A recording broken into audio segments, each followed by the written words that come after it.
சீனா கொஞ்சமா பதறாங்க. Global times, சிஜிஎன்என் முழுவதுமாக இந்தியாவை பற்றி மட்டுமே பேசிக் கொண்டிருக்கிறார்கள். இந்தியா கொஞ்சமா ஒரு அடி அடித்தது அப்படிங்கிறத பார்த்தோம். அது இவ்வளோ பெரிய இம்பேக்டை சீனால ஏற்படுத்துமா? இல்லை இங்கே நம்ம கொஞ்சம் மீடியாக்கள் சொல்கிற மாதிரி இது சும்மா ஜிஎஸ்டிக்காகவோ இல்லாட்டி வேறு எதற்காகவோ சொல்லப்படும் கற்பனை கதையா? கற்பனை கதை என்றால் இப்போ எத்தனை மனிதர்களுக்கு இது தெரிஞ்சிருக்கும் தெரியுமா? முதல்லலாம் ஈஸியாக நம்ப வச்சிடலாம் மனிதர்களை, மாணவர்களை, இளைஞர்களை. ஆனால் இப்போ இருக்கிற இளைஞர்கள், அதுவும் லாக்டவுனில் இருக்கிற இளைஞர்களை அவ்வளோ சீக்கிரமாலாம் நம்ப வைக்க முடியாது. நம்முடைய அரசியல் லாபத்திற்காகத்தான் இங்கே இராணுவ வீரர்களை மோத விட்டு கொண்டிருக்கிறார்கள் அப்படிங்கிற அந்த பொய்யெல்லாம் நம்புவதற்கு நாம் தயாராக இல்லை. அதற்கு என்ன காரணம் அப்படின்னு கேட்டிங்கன்னா, இந்த பதிவில் நிறைய புகைப்படங்களை காண்பிக்கிறேன். அந்த புகைப்படங்களை பார்த்த பிறகு, வரைபடங்கள் அப்படின்னு சொல்லலாம், அதை பார்த்த பிறகு நம்முடைய இராணுவம் செய்திருக்கும் அந்த சாதனைகள் என்ன, அதை ஏன் நம்முடைய மீடியாக்கள் பேச மறுக்கின்றன, நாம் ஏன் பேச வேண்டும் அப்படிங்கிறது உங்களுக்கு தெளிவாக தெரிந்துவிடும். அன்பு தமிழ் நெஞ்சங்களுக்கு தமிழ் பொக்கிஷத்தின் வணக்கங்கள்.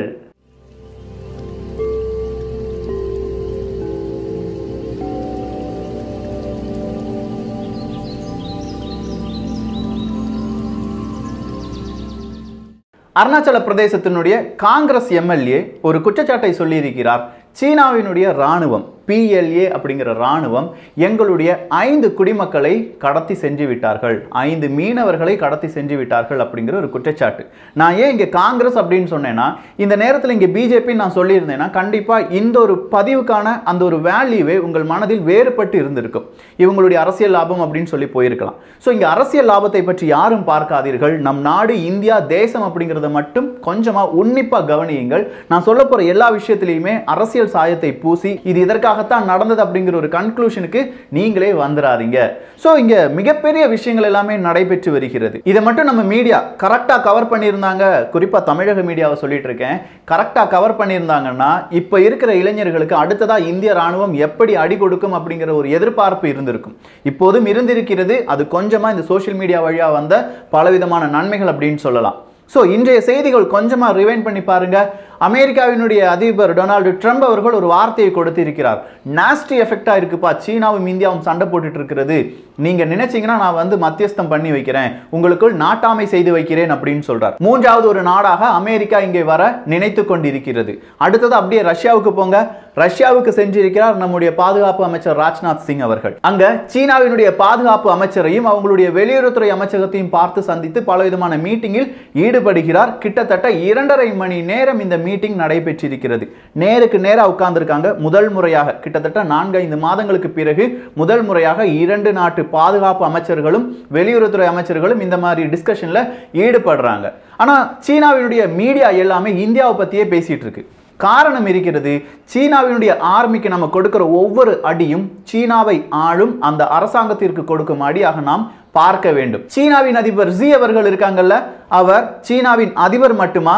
கிடையாது. அங்க அந்த நாட்டினுடைய ஆர்மி இருக்கு பாருங்க, அந்த கட்சியினுடைய ஆர்மி, PLA அப்படின்னு சொல்றோம் பாருங்க, அந்த ஆர்மியினுடைய தலைவரும் அவர்தான், அந்த ஆர்மியை வழி நடத்துபவரும் அவர்தான். இந்த கம்யூனிச கொள்கையை சார்ந்த நாடுகள் எல்லாத்தையுமே நீங்க எடுத்து பார்த்தீங்கன்னா அங்க ஆர்மி தான் அந்த நாட்டை ஆளும். அதுதான் அங்க யதார்த்தமாக நடக்கக்கூடிய சில விஷயங்கள். ஸோ ஆர்மி எந்த அளவுக்கு ஸ்ட்ராங்கா இருக்கோ அந்த அளவுக்கு தான் அந்த அதிபருடைய ஸ்ட்ராங், அந்த அளவுக்கு தான் அந்த மக்கள் அவங்க மீது வைத்திருக்கும் அந்த ஒரு பயத்தினுடைய ஸ்ட்ராங் இருக்கும். ஆர்மி வீக்காக தொடங்கிருச்சுன்னா அந்த அதிபருடைய ஆட்டம் கொஞ்சம் கொஞ்சமாக கீழே விழுவதற்கான வாய்ப்புகள் இருக்கு. இப்போது சி அவர்களுக்கும் இதே தான் நடைபெற்று கொண்டிருக்கிறது.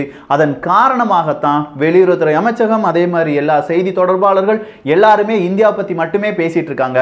இந்தியா எந்தெந்த இடத்துல குறி வைக்கிறாங்களோ அந்த இடத்துல போய் அவங்களுடைய வேலையை செய்ய ஆரம்பித்திருக்கிறார்கள். குறிப்பா திபெத் எடுத்துக்கலாம். SFF அப்படிங்கிற ஒரு படைப்பிரிவை நம்ம சொன்னோம். நிறைய பேர் கருத்துக்களாக தெரிவித்திருந்தீர்கள், இது நம்ம ரகசிய படைப்பிரிவு, இதனுடைய உண்மையை நம்ம வெளியில சொல்லலாமா அப்படின்னு சொல்லும்போது ஒரே ஒரு விஷயம்ங்க, சீனா இல்லாத செய்யாத பல விஷயங்களை நான் செய்தேன் அப்படின்னு சொல்லி பல மீடியாக்களில் பேசி வருகிறார்கள். இதன் காரணமாகவே சீனா மீது கொஞ்சமா பயம் நமக்கு வருகிறது. இதெல்லாம் வேற விதமான பொலிட்டிக்ஸ் என்பது நமக்கு நன்றாகவே தெரியும். அவன் செய்யாததை செஞ்சேன் அப்படின்னு சொல்லும் போது நம்ம செஞ்சதை செஞ்சோன்னு சொல்றதுல எந்த தப்பும் கிடையாது. ஏன்னா இந்த SFF அப்படிங்கிற படையை குறித்து நாம் மட்டும் கிடையாது, இந்த உலகம் முழுவதும் பார்க்க வேண்டும், பேச வேண்டும். சீனாவினுடைய குளோபல் டைம்ஸ் என்ன தெரியுமா போட்டிருக்காங்க? SFF அப்படிங்கிற படை இப்போது இல்லாத ஒரு படை, அதை வைத்து இந்தியா முன்னேற செல்ல நினைக்கிறது அப்படின்னு சொல்லி நம்முடைய படையை குறித்து ரொம்பவே கொச்சையான செய்திகளை வெளியிட்டிருக்கிறார்கள்.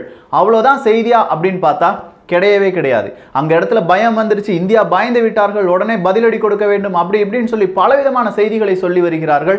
இதற்கு காரணம் முழுவதுமாக நான் முதலே சொன்னதுதான், சீனாவின் ஆர்மியை அடிப்பதும் ஒன்றுதான், சீனாவினுடைய அதிபரை அடிப்பதும் ஒன்றுதான். ஸோ ஒரு விஷயம் நமக்கு புரிஞ்சிருச்சு. அப்படின்னா ஆர்மிக்கு சரியான ஒரு பலமான அடியை நம்ம கொடுத்துருக்கோம் அப்படிங்கிறது தான். அந்த அடி என்ன அப்படின்னு பார்த்தீங்கன்னா, இந்த இமேஜை பாருங்களேன். இந்த இமேஜ்ல பிளாக் டாப் அப்படின்னு ஒன்று இருக்கு. அதாவது இந்த டாப் அப்படின்னு சொல்லும்போது மலை குஞ்சுகளுடைய உச்சி. இந்த உச்சியை யார் பிடிக்கிறார்கள், அதுதான் இப்போது சீனாவுக்கும் இந்தியாவுக்கும் இடையே நடைபெறும் மிக முக்கியமான ஒரு போட்டி. எந்த ராணுவம் மலை உச்சிகளில் அதிக அளவு இருக்கிறதோ அந்த ராணுவம் அடுத்ததாக நடைபெறும் போரில் யுத்தத்தில் வெற்றியாளனாக மாறும். இல்லாட்டி பேச்சுவார்த்தைகளில் அவர்களுக்கு சொல்வதற்கான நிறைய காரணிகள் கிடைக்கும். இதுதான் இப்போது ரேஸ் ஃபார் த பாசஸ் அப்படின்னு சொல்லிட்டு இருக்காங்க. நம்முடைய இந்திய ராணுவத்தினுடைய ஸ்ட்ராட்டஜி முழுவதுமாக மாறிவிட்டது. ஒரே ஒரு ஸ்ட்ராட்டஜி மட்டும் சொல்லிடுறேன். நிறைய ஸ்ட்ராட்டஜி பத்தி படிச்சேன். அதுல ஒரு ஸ்ட்ராட்டஜி என்னன்னா, நம்ம கமாண்டர் ஆபீசர்ஸ் இருக்காங்க பாருங்க, அவங்களுக்கு ஃப்ரீடம் அப்படிங்கிறது கொடுக்கப்பட்டு இருக்கிறது. மேலிடத்திலிருந்து உத்தரவு வாங்கி தான் அவங்க கண்காணிக்கும் அந்த ராணுவ படை இருக்கு பாருங்க, அந்த படைக்கு தேவையான கருவிகளை அமைக்க வேண்டும் என்பதெல்லாம் இப்போ கிடையவே கிடையாதான். எந்த கருவி வேணும், அது எப்போது வேண்டும், எந்த இடத்தில் பொருத்தப்பட வேண்டும், எல்லாமே இந்த கமாண்டர் ஆபீசர் சொன்னா மட்டும் போதும். இது மிகப்பெரிய ஒரு ஃப்ரீடமாக அங்கே பார்க்கப்படுகிறது. அதே மாதிரி நிறைய வீரர்கள், அந்த எல்லையை பராமரிக்கக்கூடிய வீரர்கள் எல்லாருமே இப்போது எல்லையை பராமரிக்கிறதுக்காக மட்டும் கிடையாது, செக்யூரிட்டிக்காக நிறுத்தப்பட்டிருக்கிறார்கள் அப்படின்னு சொல்லியிருக்காங்க.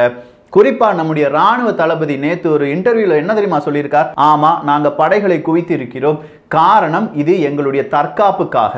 ஏன்னா அங்க இருக்கிற டென்ஷன் ரொம்ப அதிகமாக இருக்கிறது. சோ பார்டர் இல்லாட்டி எல்லையில் இருக்கும் டென்ஷன் ரொம்ப அதிகமாக இருக்கிறது என்று நம்முடைய ராணுவ தளபதி நரவணே அவர்கள் தெரிவித்து விட்டார்கள். இதுக்கு மேலே நமக்கு டவுட் இருந்தா கண்டிப்பா அது அரசியல் சார்ந்த ஒரு டவுட்டா தான் இருக்குமே தவிர தேசம் சார்ந்த ஒரு டவுட்டா இருப்பதற்கான வாய்ப்புகளே கிடையாது. சோ சீனாவினுடைய ராணுவம் வந்து விட்டார்கள். பிளாக் டாப் அப்படிங்கிற இடத்தில் சீனாவின் ராணுவம் தான் நின்று கொண்டிருக்கிறது. அவர்களுடைய டென்ட் அங்கே அமைக்கப்பட்டிருக்கிறது. அந்த பிளாக் டாப்புக்கு தான் நம்முடைய இந்திய ராணுவம், நம்முடைய இந்திய ராணுவ படைப்பிரிவான SFF அப்படிங்கிற அமைப்பு எல்லாமே போகிறது. அங்கே பலவிதமான குண்டுகள் இல்லாட்டி கன்னிவெடிகள் வைக்கப்பட்டிருக்கிறது. அந்த கன்னிவெடிகளில் சிக்கிதான் நம்முடைய SFF வீரர் ஒருவரை நாம் இழந்தோம். அவருடைய இறுதிச் சடங்கில் திபெத்தினுடைய கொடியும் இந்தியாவினுடைய கொடியும் பல ஆயிரம் மனிதர்கள் கையில் ஏந்தி நிற்கிறார்கள். அந்த அளவுக்கு பெரிய ஒரு இறுதிச் சடங்கு அந்த ராணுவ வீரருக்கு கொடுக்கப்பட்டது. அப்படிப்பட்ட பிளாக் டாப் அப்படிங்கிற அந்த இடத்தை நாம் கையகப்படுத்தி விட்டோம். 30 சீனர்களுக்கு அடி கொடுத்திருக்கோம். 30 சீன ராணுவ வீரர்களுக்கு நம்ம என்ன செஞ்சிருக்கோம், அடி கொடுத்திருக்கோம். நிறைய பேர் சீரியஸா இருக்காங்க அப்படின்னு சொல்லி திபெத் நியூஸ் பேப்பர் அந்த நியூஸை வெளியிடுகிறார்கள். ஸோ 30 ராணுவ வீரர்களுக்கு நாம் அடியை கொடுத்திருக்கிறோம் அப்படிங்கிற அந்த செய்தியை நம்முடைய ஊடகத்தில் இன்றளவும் யாராவது டிஸ்கஸ் பண்ணியிருக்காங்களா அப்படின்னு கேட்டா கொஞ்சம் டவுட் தான். அப்படியே அடுத்ததா ராஜ்நாத் சிங் அவர்களிடம் போகலாம். ராஜ்நாத் சிங் அவர்களும் சீனாவினுடைய வெளியுறவுத்துறை அமைச்சர், பாதுகாப்பு அமைச்சர் எல்லாருமே பேசுறாங்க. ராஜ்நாத் சிங் அவர்கள் சொல்றாங்க, எந்த நாட்டினுடைய இடத்தை யார் கைப்பற்ற நினைத்தாலும் அடுத்த உலகப்போர் வெடிப்பதற்கான வாய்ப்புகள் இருக்கு அப்படின்னு சொல்றாங்க. நேரடியா சீனாவினுடைய வெளியுறவுத்துறை அமைச்சரும் பாதுகாப்பு அமைச்சர்களும் அவர்கள் முன்னால் இருக்கிறார்கள். சோ இந்த வார்த்தையை சொல்றாங்க. இந்த வார்த்தையை சொன்ன பிறகு அடுத்ததா வேறொரு வார்த்தையும் சொல்லப்படுகிறது, சீனா தான் இதுக்கு முழு காரணம். 4 மாதங்களாக இந்த பிரச்சனை நடைபெறுவதற்கான முழு காரணமும் சீனா தான் அப்படின்னு சொல்றாங்க. சீனா ஒரு படி மறுபடியும் மேல போய் இல்ல இந்தியா தான் காரணம் அப்படின்னு சொல்றாங்க.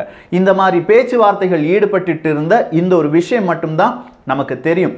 2.5 மணி நேரம் இந்த பேச்சுவார்த்தை நீண்டது அப்படிங்கிறதும் தெரியும். மறுபடி ஒரு 2-3 தினங்களுக்கு பிறகு மீண்டும் பேச்சுவார்த்தையில் ஈடுபடுவார்கள் அப்படிங்கிற ஒரு விஷயம் மட்டும்தான் தெரியும். இத்தோடி நம்முடைய நியூஸ் சேனல் எல்லாம் இந்த நியூஸை சொல்லி முடிச்சிருவாங்க. ஆனா அதன் பிறகு நடந்த சில விதமான மீட்டிங் இருக்கு. அந்த மீட்டிங் யார் கூடலாம் நடந்தது, அதே பாதுகாப்பு அமைச்சர்கள், 3 நாட்டினுடைய பாதுகாப்பு அமைச்சர்கள் மத்தியில் நம்ம நாட்டு பாதுகாப்பு அமைச்சர் ஒரு மீட்டிங்கை போடுறார். எந்தெந்த நாடு அப்படின்னு கேட்டீங்கன்னா கசக்ஸ்தான், தஜிகிஸ்தான், அதே மாதிரி உஸ்பெகிஸ்தான் அப்படிங்கிற 3 நாடுகளுடைய பாதுகாப்பு அமைச்சர்கள் நம்ம நாட்டு பாதுகாப்பு அமைச்சருடன் பேச்சுவார்த்தையில் ஈடுபடுகிறார்கள். இந்த 3 நாடுகள் யாவை, எதற்காக இந்த பேச்சுவார்த்தை இவ்வளவு பெரிய இம்பார்ட்டன்ஸ் கொடுத்து நான் சொல்றேன் அப்படின்னு பார்த்தா இந்த இமேஜை பாருங்க. உங்களுக்கு இந்த இமேஜை பார்க்கும்போது தெரியும், சீனாவையும் பாகிஸ்தானையும் சுற்றி இருக்கும் நாடுகள் தான் இந்த 3 நாடுகள்.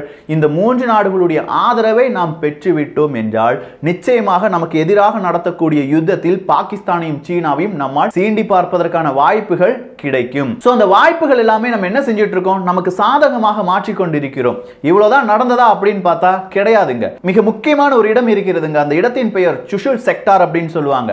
இந்த சுஷில் செக்டார்ல ஒரு கேப் இருக்கு, ஸ்பாங்கர் கேப் அப்படின்னு சொல்லுவாங்க. இந்த ஸ்பாங்கர் கேப் எங்க இருக்கு அப்படின்னு கேட்டீங்கன்னா, இந்த பாங்கோங் ஏரி இருக்கு பாருங்க. இந்த பாங்கோங் ஏரி மாதிரியே வேறொரு ஏரியும் இருக்கிறது, அதை ஸ்பாங்கர் ஏரி அப்படின்னு சொல்லுவாங்க. இந்த ஏரியின் ஒரு பகுதி சீனா முழுவதுமாக கையகப்படுத்தி கொண்டார்கள் 1962 யுத்தத்தின் போது. பாங்காங் ஏரியின் சில பகுதிகளையும் 1962 யுத்தத்தின் போதுதான் சீனர்கள் கையகப்படுத்துகிறார்கள். அந்த இடங்களில் எல்லாமே LAC என்பது ரொம்ப தூரமா, அதாவது கிட்டத்தட்ட ஒரு 2 லிருந்து 3 கிலோமீட்டர் அப்பாற்பட்டு தான் LAC வருது. சோ 3 கிலோமீட்டர் நம்ம உள்ளக போய் அங்க இருக்கிற இடங்களை நாம் கையகப்படுத்த வேண்டும். அப்படி நம்முடைய இந்திய ராணுவ வீரர்கள் இந்த ஸ்பாங்கர் கேப் அப்படிங்கறதெல்லாம் இப்போ நம்ம கட்டுப்பாட்டுக்குள் கொண்டு வந்து விட்டார்கள். ஒரு கேப், 2 மலைகள் இருக்கிறது, அந்த மலையினுடைய ஒரு வழி அப்படின்னு சொல்லலாம். அந்த வழியை நாம் கையகப்படுத்தி விட்டோம் என்றால் அதற்கு பின்பாக இருக்கும் சீனாவினுடைய ஆர்மி இருக்கு பாருங்க, அவங்களுடைய டெண்டா இருக்கட்டும், இல்லாட்டி அவங்களுடைய பலவிதமான நடவடிக்கைகளாக இருக்கட்டும், அதை முழுவதுமாக நம்மால் தடுக்க முடியும். அந்த விஷயத்தை நம்முடைய ராணுவ வீரர்கள் செய்திருக்கிறார்கள். இது பாராட்டப்பட வேண்டிய விஷயம். இந்த விஷயங்களை மட்டும் அப்படியே நம்முடைய மீடியா இல்லாட்டி நம்ம நியூஸ் மீடியா எல்லாம் காண்பித்திருந்தது என்றால் இவ்வளவு பெரிய விஷயத்தை இந்திய ராணுவ வீரர்கள் செய்திருக்கிறார்களா அப்படின்னு சொல்லி நாம பேசியிருப்போம். நாம பேசியிருந்தா இந்த உலகம் பேசியிருக்கும். இந்த உலகம் பேசியிருந்தால் சீனாவுக்கு ஒரு பயம் வந்திருக்கும். நாம பேச மறுக்கிறோம், அதன் காரணமாக அவங்கவுங்கள விளையாட்டை விளையாண்டு கொண்டிருக்கிறார்கள். இவ்வளவுதானா? கிடையவே கிடையாது. இன்னும் சில விஷயங்கள் இருக்கு.